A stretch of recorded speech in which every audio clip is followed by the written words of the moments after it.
इसमें मुरली तऊ गोपाल ही भावती, सूरदास जी इसके कवि। इसमें हम आपको पहले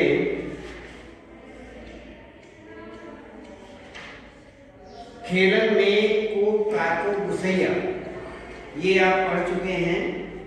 इसके बाद ये आपका दूसरा मुरली तऊ गोपाल ही भावती। इसमें सबसे पहले वही बात कि हम कोई भी काव्यांश की व्याख्या करें तो उस व्याख्या के अंतर्गत वो ही हमें सारी चीज़ों का विशेष रूप से ध्यान रखना है। वह सारी चीज़ें इसमें आती हैं। हम आपको संकेत करते हैं कि सबसे पहले संकेत, दूसरा संदर्भ,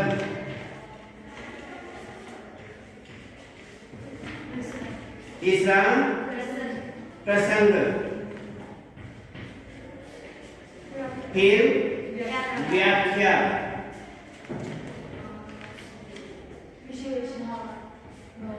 इसको हम भावार्थ के रूप में लेते हैं। और उसके बाद विशेष, ये हमारे सामने आता है। जो काव्य सौंदर्य है वो अलग से प्रश्न बन करके आता है, उसमें अलग है, कोई इसमें इसके साथ नहीं रहता है। तो संकेत, संदर्भ, प्रसंग, व्याख्या और विशेष वह आपको बता चुके थे कि जो प्रसंग और व्याख्या है पेपर में केवल यही लिखा हुआ आता है, अलग से नहीं आता है। ये सारी चीजें नहीं आती है, ये आप अच्छी तरह से जानते हैं, क्यों बार बार मैं इसको बताता रहता हूँ। तो इसमें अब हम सूरदास जी का जो लिखा हुआ पहला पद है वो हम पढ़ चुके हैं। अब दूसरा तो संकेत हमारे सामने, संकेत किस प्रकार से, मुरली तऊ गोपाल ही भावती। जैसे संकेत में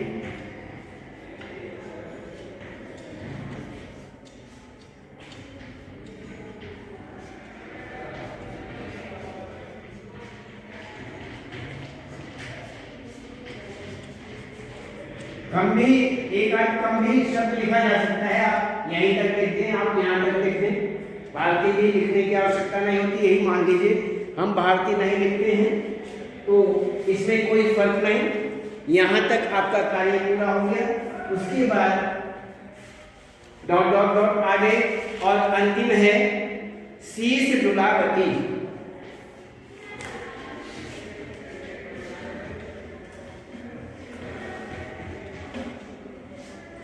शीश डुलावती, ये आपका संकेत पूरा हुआ। इसको संकेत कहते हैं। अब इसके बाद संदर्भ है। संदर्भ में यह है प्रस्तुत काव्यांश, अर्थात यह काव्यांश हमारी पाठ्य पुस्तक अंतरा भाग 1 के मुरली तऊ गोपाल ही भावती नामक पाठ से लिया गया है। इसके कवि सूरदास जी हैं। गोस्वामी सूरदास जी, गोस्वामी नहीं, केवल सूरदास जी हैं। और इसमें इस प्रकार से इनका हमें संदर्भ देना है। अब संदर्भ के बाद में प्रसंग आता है। तो इसमें हमें प्रसंग में बता देना है कि इन पंक्तियों में सूरदास जी क्या बताना चाहते हैं। तो प्रसंग के आधार पर कृष्ण वृंदावन में मुरली बजा करके गोपियों के साथ रास रचाया करते हैं, रासलीला करते हैं। पास ही रहती थी, इसलिए यहाँ पर इससे गोपियां कृष्ण की निकटता नहीं पाती थी, अर्थात वो कृष्ण के नजदीक नहीं जा पाती थी, क्योंकि मुरली जो है वह कृष्ण के ही पास रहती थी, समीप रहती थी। इसलिए वे मुरली को इसका कारण मानती थी। मुरली इसका कारण थी कि हम क्यों नहीं जा पाती कृष्ण के समीप, कि मुरली उनके समीप रहती है, इसलिए मुरली ही उसका कारण था। इस प्रकार से यहाँ कहते हैं इसी ही बात को एक गोपी दूसरी गोपी से कहती है, यही इसका प्रसंग है। बस इतनी सी बात इसमें प्रसंग के अंतर्गत दी गई है। अब देखते हैं हम इसकी व्याख्या। तो व्याख्या में श्री कृष्ण मुरली को सदैव लिए फिरते हैं, सदैव अपने पास रखते हैं, अलग नहीं रखते हैं। तो इस प्रकार से यहाँ पर इससे दुखी गोपी अपनी सहेली से कह रही है, बहुत दुखी है सहेली, और सहेली से कहती है कि यह मुरली उस गोपाल को अच्छी लगती है, गोपाल को बहुत अच्छी लगती है। और हे सखी सुन, यह मुरली कृष्ण को नाना प्रकार से परेशान करती है, नाना प्रकार से बहुत परेशान करती है।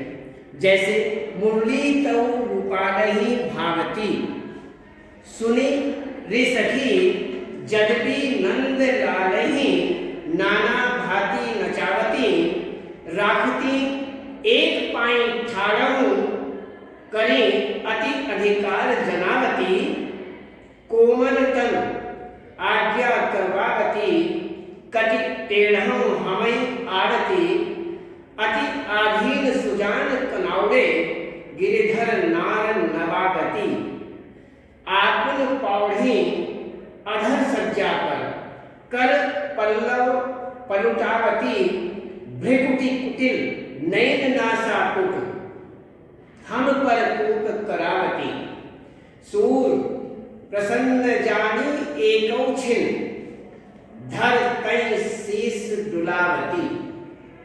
ये इसमें ये पंक्तियां, तो इसमें वही बात कि जो कृष्ण है मुरली को हमेशा अपने पास रखते हैं और मुरली हमेशा उन्हें परेशान करती है, हर तरह से परेशान करती है। वही इसमें देखते हैं कि मुरली सदैव कृष्ण जो है अपने पास लिए फिरते हैं, कभी अपने से अलग नहीं करते।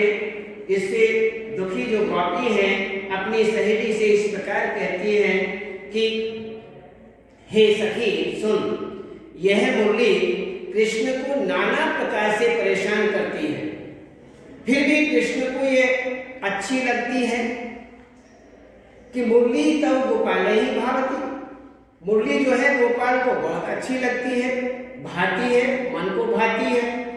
यह मुरली कृष्ण को एक पैर पर खड़ा रखती है। सुनरी सखी जदपि नंद लालहि नाना भांति नचावती, नाना प्रकार से गोपाल को कृष्ण को ये मुरली नचाती रहती है। राखती एक पाई ठाड़ो करी, और एक पैर पर नचाती है, एक पैर पर खड़ा रखती है। जब आप जानते हैं जब मुरली भगवान कृष्ण मुरली रखते हैं तो एक पैर उठा करके दूसरी तरफ रख लेते हैं, दूसरी तरफ, तो एक ही तो पैर पर रहते हैं। तो मुरली की बात को कह रहे हैं कि जो मुरली है ये उन्हें हर प्रकार से नचाती है और एक पैर पर नचाती है, एक पैर पर खड़ा रखती है, और फिर भी मुरली से प्यार करते हैं, मुरली को छोड़ते नहीं है, मुरली को नजदीक रखते हैं। तो इस प्रकार वह कहती हैं कि यह कोमल शरीर वाले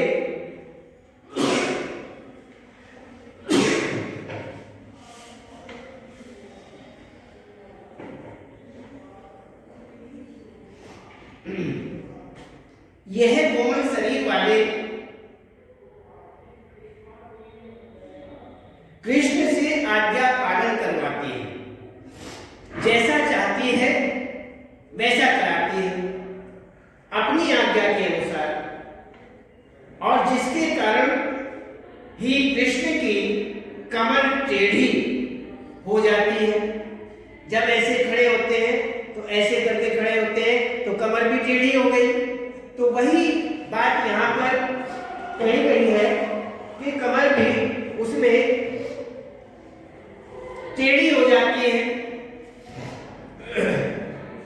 तो इस प्रकार से कृष्ण मुरली के अधीन होकर के, कृष्ण जो है वो मुरली के अधीन होकर पूरी तरह बस में हो गए हैं। भाई मुरली के ही अधिकार में आ गए, जैसा मुरली चाहती है कृष्ण वैसा ही करते हैं। तो इसी प्रकार से यहाँ पर जिस श्री कृष्ण ने गोवर्धन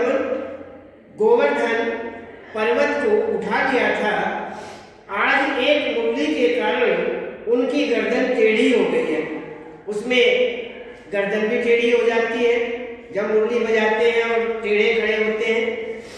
आगे कहते हैं, जैसे ऊपर देखिए, राखती एक पाई ठाड़ों करियति अधिकार जनावती, कोमल तन आज्ञा करवावती, और कटी टेढ़ों हमें आवती, और अति आधीन सुजान कनौड़े गिरधर नार नवावती, आपुन पौड़े अधर सज्जा पर। इस प्रकार से